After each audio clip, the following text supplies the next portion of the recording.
خوف خدا عشق مصطفیٰ،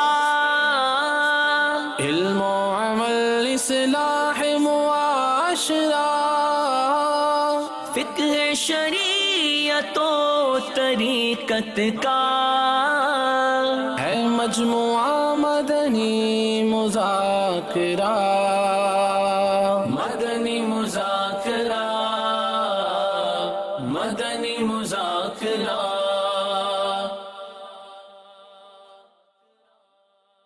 الحمدللہ رب العالمین والصلاة والسلام علی خاتم النبیین، اما بعد فاعوذ باللہ من الشیطان الرجیم، بسم اللہ الرحمن الرحیم۔ الصلاة والسلام علیک یا رسول اللہ وعلی آلک واصحابک یا حبیب اللہ، صلاة والسلام علیک یا نبی اللہ وعلی آلک واصحابک یا نور اللہ۔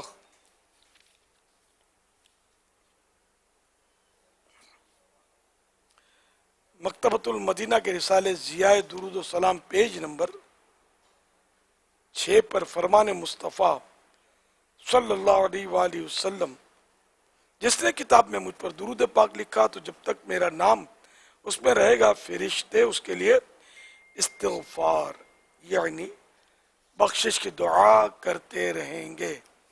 صلو علی الحبیب صلی اللہ علی محمد۔ 1442 ہجری کے رمضان المبارک کا آج 20واں روزہ بعد نماز عصر مدنی مذاکرہ جاری ہے۔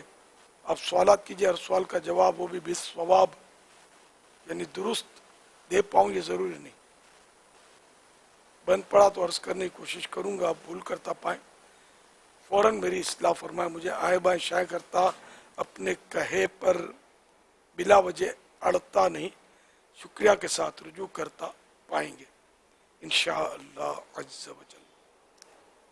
صلو علی الحبیب صلی اللہ تعالی علی محمد۔ دوران تلاوت اذان ہو تو کیا کرنا چاہیے؟ تلاوت موقوف کر کے اذان کا جواب دے، تلاوت روک دیں۔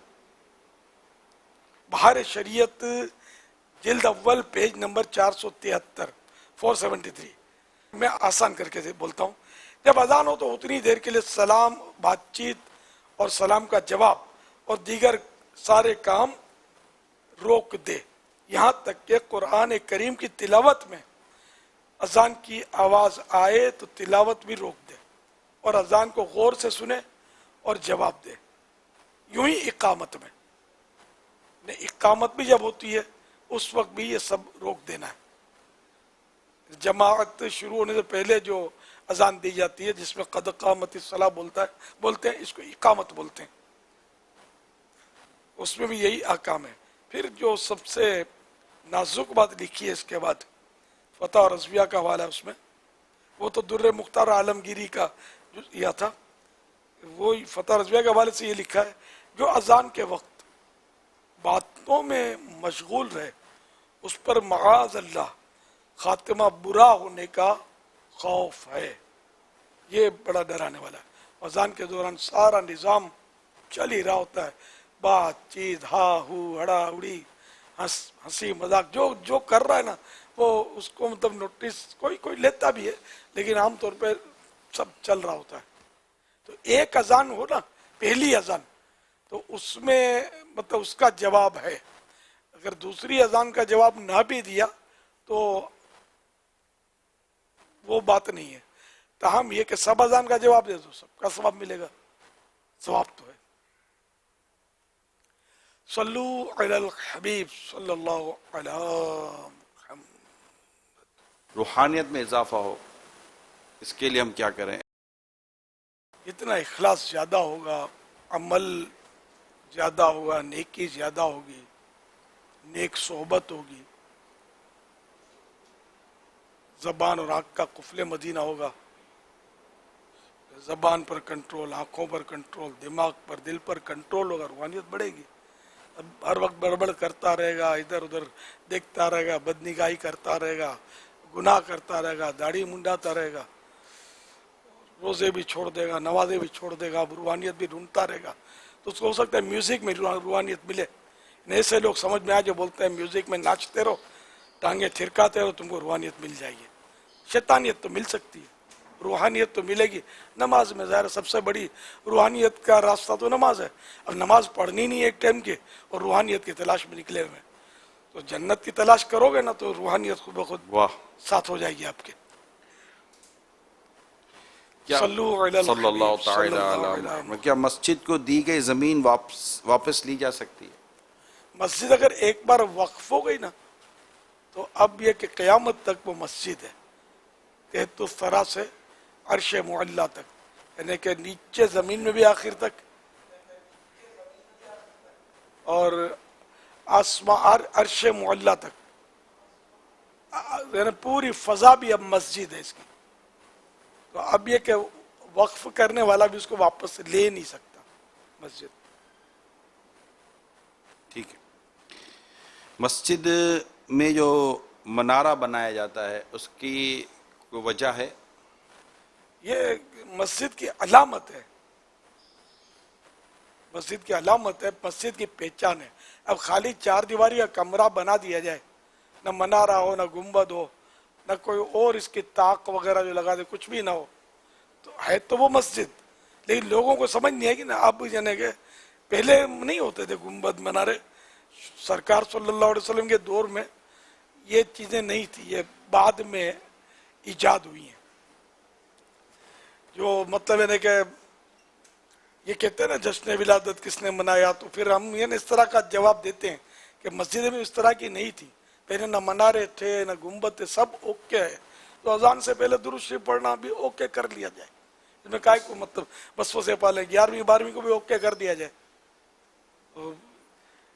یہ کہ شیطان کے وسوسوں میں آدمی آ جاتا ہے. یہ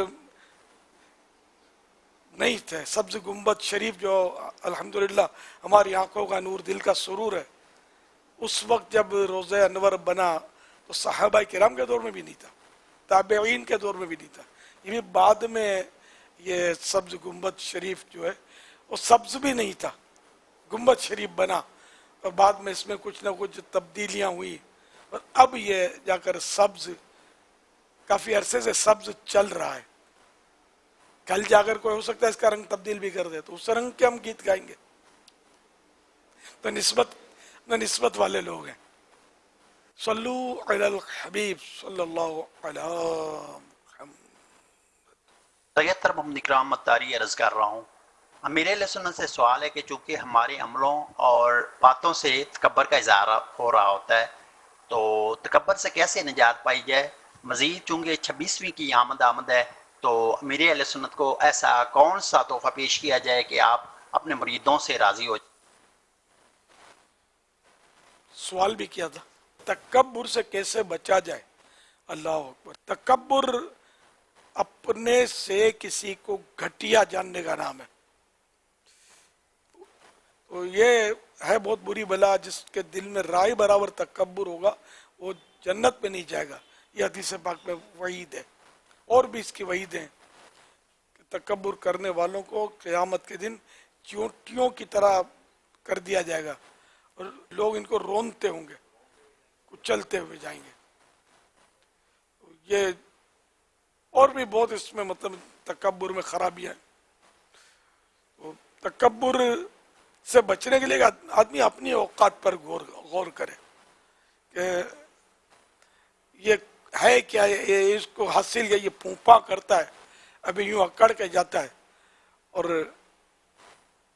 ٹھا کر کے اس کو مطلب کوئی گولی آئی ابھی ڈھیر ہو جائے گا. یہ اپنے آپ کو کچھ سمجھنا یہ بہت خطرناک ہوتا ہے، اور اس میں بہت یعنی کہ آخرت کا نقصان ہے. تو اس لیے مطلب یہ کہ دوسرے سے اپنے آپ کو بڑھیا نہ جانے اور اپنی اوقات پر غور کرے کہ اس کی ابتدا گندا قطرہ، انتہا سڑا ہوا مردہ ہے. پھر اس کی وعیدوں پر غور کرے کہ اگر میں نے تکبر کیا تو یہ عذاب مجھ سے میں کیسے بھگتوں گا. کہ رائی برابر بھی تکبر ہوا تو جنت میں نہیں جا سکوں گا. لیکن یہ شروع میں سزا پانے کے بعد مسلمان ہے اگر ایمان پر خاتمہ ہوا ہے تو جنت میں جائے گا. نعوذ باللہ اگر کفر پر خاتمہ ہوا ہے تو پھر تو ہمیشہ کے لیے جہنم ہے. نعوذ باللہ. تو اللہ کریم سے ہم ایمان پر خاتمہ مانگتے ہیں. تو اس طرح غور کریں گے. جیسے بعض بزرگوں کے اقوال بھی ایسے کہ جن میں علاج موجود ہے. کہ ایک شخص اکڑ کر جا رہا تھا تو ایک بزرگ نے فرمایا کہ یہ اس کی چال نہیں ہے جس کے پیٹ میں گند بھرا ہوا ہے. نہ چاروں طرف گند اٹھا پھر رہے ہو اور اجلے کپڑے پہن کر یوں اکڑ کے چلتے ہو. میں کچھ ہوں, تم ہو کیا؟ تمہاری چلتی کیا؟ لگام تو کسی اور کے ہاتھ میں. تو تکبر یہ اللہ پاک کی کبریائی کی چادر ہے اور اسی کو زیب ہے کہ اللہ کے بعد سبھی چھوٹے ہیں. اللہ ہے, خالق ہے, اس نے سبھی کو پیدا کیا ہے, کسی نے اس کو پیدا نہیں کیا. تو وہ تکبر کر سکتا ہے. وہ اس کی ایک صفت ہے متکبر, اللہ کی صفت ہے, اور بندے میں یہ صفت نہیں ہونی چاہیے. اس صفت کی کوشش کرے گا تو ذلیل ہوگا, خوار ہوگا. صلو علی الحبیب صلی اللہ علیہ محمد. دعوت اسلامیہ ایک رسالہ ہے, اس کا نام ہے تکبر. اس کو پڑھنے سے انشاءاللہ بڑا فائدہ ہوگا. اگر دل میں ہے تو اس کو نکال لے دے, بھرپور کوشش کرے اپنی عاجزی اور مسکینی اور اپنی بے بسی کو یاد کرے کہ میں کل بے بسی کے عالم میں پڑا ہوں گا, مردہ پڑا ہوں گا. مجھے جب تک وہ ہلائے گا نہیں میں ہل بھی نہیں سکوں گا, تو میں کیا تکبر کروں. اور اگر تکبر کی وجہ سے مجھے جہنم میں پھینک دیا گیا تو پھر میرا مال, میری طاقت, عہدہ کوئی بھی نہیں بچا سکے گا. ایک پرانا قصہ کسی نے بتایا تھا مجھے کہ کسی وہ کباڑی سے کوئی الجھ گیا نوجوان. کباڑی غصے میں آیا ہوگا تو نوجوان نے بولا جانتا ہے میں بلیک بیلٹ ہوں. اب وہ کباڑی کو کیا پتا بلیک بیلٹ اور یلو بیلٹ کیا ہوتا ہے. شاید ناظرین بھی سب نہ سمجھتے ہوں. یہ کراٹے کا ایک مطلب یعنی کہ سمجھو کہ ایک سند ہے جو ماہر ہوتا ہے بلیک بیلٹ. تو وہ سمجھ نہیں پڑی کباڑی کو کیا بولتا ہے کہ بلیک بیلٹ کیا ہوتا ہے. اس نے تو لوہے کا سریا اٹھا زور سے جو سر پہ مارا تو بلیک بیلٹ جو تھا نا ریڈ بیلٹ ہو گیا. آپ پڑا نیچے, یہ سیر پہ سوا سیر. تو یہ مطلب بس جب آپ پڑھتی ہے, شروع میں ہمارے یہاں مطلب فائرنگ اور ایک دور چلا تھا. تو کسی نے مجھے بتایا تھا بالکل شروع میں تو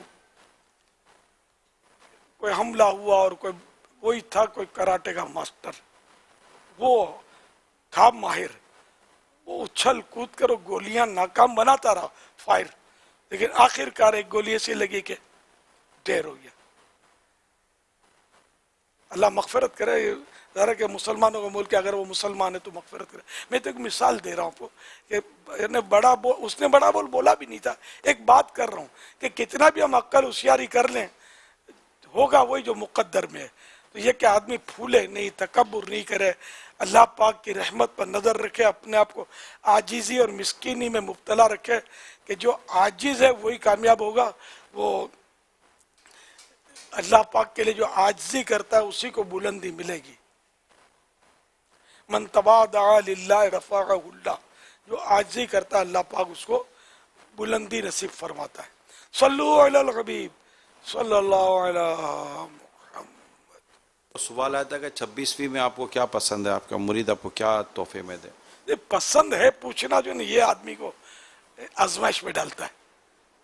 کہ نفس کو بہت کچھ پسند ہوتا ہے, کیا نہیں پسند ہوتا. ہر عمدہ چیز پسند ہوتی ہے, ہر عمدہ لباس, ہر عمدہ غذا نفس کو پسند ہوتی ہے.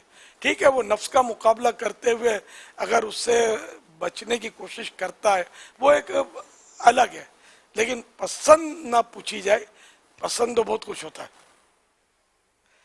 یہ کہ آپ کو تحفے میں کیا دیا جائے یہ پوچھ لے تو یہ آسان ہے. آپ کو تحفے میں کیا دیا جائے؟ کیا دیا جائے؟ دعائے مغفرت, بے حساب مغفرت کی دعا دی جائے. اب تو غم رمضان کی بھی دعا دی جائے